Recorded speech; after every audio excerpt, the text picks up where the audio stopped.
Biyahe kasama si DJ Lala, aarangkada na.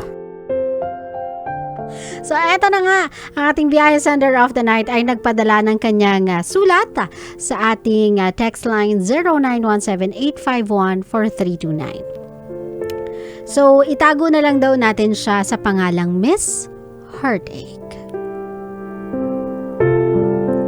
Good PM po, DJ Lala. Ako ay may problema. Ako po ay nagmahal ng sobra-sobra ng isang lesbian. Ngunit ako ay kanyang niloko. Nagpapadala po ako ng pera sa kanya kada buwan.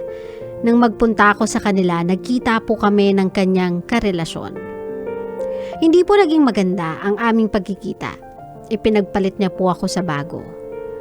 Ngunit tumagal po ang aming relasyon ng 2 years sa panahon ng pandemic. Gusto ko po sanang ipatulfo siya, ngunit pinag-iisipan ko pang mabuti. May binitawan po siyang salita sa akin na uuwi siya dito sa Manila ng October. Hindi ko po alam kung ako ay maniniwala pa sa kanya. Sobrang sakit yung ginawa niya sa akin. Nag-ipon ako para makita at makausap siya, pero ganito lang po yung gagawin niya sa akin. Ano po ba ang gagawin ko? Payuhan mo naman po ako, DJ Lala. Sobra ko po siyang mahal hanggang ngayon. Nagpapasalamat, Miss Heartache.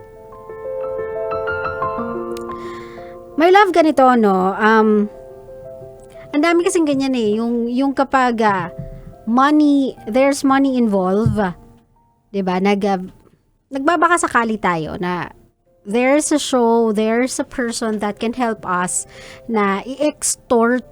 Hindi mo i-extort. Mali pala yung term ko. Nakunin yung para sa atin. Kumbaga to give justice sa atin. Kaya lang, my love, kasi it's either the other or the relationship.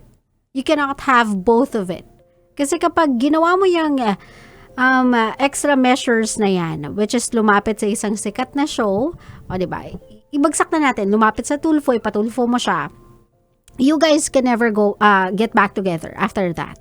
Of course, kasi ipapublicize mo na yung issue nyong dalawa eh. Masisiraan na yung pangalan niya, mayuyurakan na yung pangalan niya, hindi lang kanya, and all the other people that are immediately part of her family.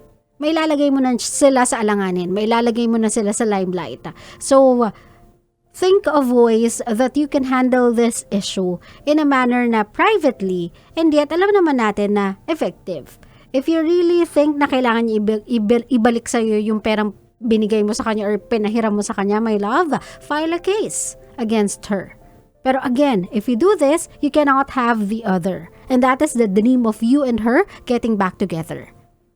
It's either you choose the relationship, and then kapag kayo na ang magkarelasyon, mapag-usapan ninyo ng parehong mahinahon at parehong sane yung mga pag-iisip ninyo, kalmado, in a very adult way, yung financial issues na namagitan sa inyong dalawa.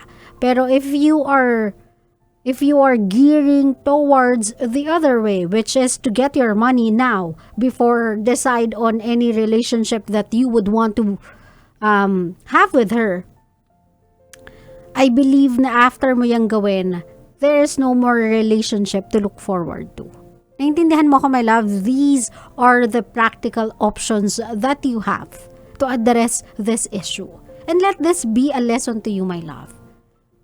Huwag kayo masyadong waldas sa pera kapag hindi nyo pa, alam mo yun, hindi nyo pa kasama sa bahay. Kapag hindi pa kayo, alam mo yun, paano ko ba i-describe to sa inyo? Kapag di pa kayo nagsasama. Ayan. There's no better way to describe it than that kasi kapag ang sitwasyon ninyo ay magkasama na kayo sa bahay, of course, there will be shared expenses. Alam nyo yung kailangan pagkagastosan ng isa't isa. But when you guys are living far away from each other, prevent yourself from having financial discussions or financial transactions. Kasi isa yan sa pinakamalaking dahilan kung ba't nasisira ang relationship to anyone kapag may pera na involved.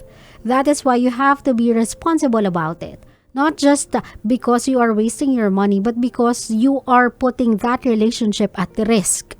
every single time in-involve nyo ang pera sa relationship ninyong dalawa or kahit sino pa man. Naintindihan mo ko, my love? Let this be a lesson to you. Kahit gaano pa maglambing, magmakaawa sa inyo yung mga partner ninyong, hindi nyo naman nakakasama sa bahay, hindi nyo nakikitang gumastos, hindi nyo nakikita on a regular basis, at ang meron lang kayo ay internet to talk to that person, and wala pa kayo gaanong alam sa buong pagkatao niya. Stop yourself from being, I don't know, kind, borderline stupid, na mag-lend ng pera sa taong hindi mo lubos na kilala. Naintindihan niyo ako, my love? Masyadong madami ng tao ang napepeke ng ganyang klaseng relasyon. Masyado ng madaming tao ang nabibilog yung ulo sa mga ganyang klaseng paawa. And all of them, if not most of them, end up not getting their money and breaking up with that person. Nagkaroon na nga sila ng heartbreak, nabawasan pa yung laman ng bulsa nila. And my love, di naman tayo ganun kayaman eh, para magpaalwal ka ng pera ng parang wala lang. Intindihan mo ko, my love? So, if hindi pa ganun ka deep rooted yung relationship ninyo, try your best not to involve money in that relationship. Or else, para ka lang ding naglagay ng mitsa, sinindihan mo na para matapos na yung relationship ninyong dalawa. That is how money can ruin a relationship if not handled wisely and in a very smart way.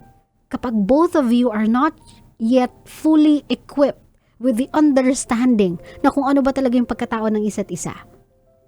If yung relationship nyo ay hindi pa matibay yung pundasyon, that is what will constantly happen kapag may money involved. So my love, again, the practical decision that you can consider sa sitwasyon mo is one, to formally file a complaint against that girl para makuha mo yung pera mo pabalik, but do not expect your relationship back. Or two, try to talk to her, try to continue that relationship if you still want to, even after knowing na meron siyang karelasyong iba. If you really still want to, continue that relationship if that will make you happy. But you have to get your money back sa loob ng relasyon na yan. And just make sure this time around, you won't be stupid enough para makinig sa mga storyang walang laman, walang basehan. Klaro? Klaro.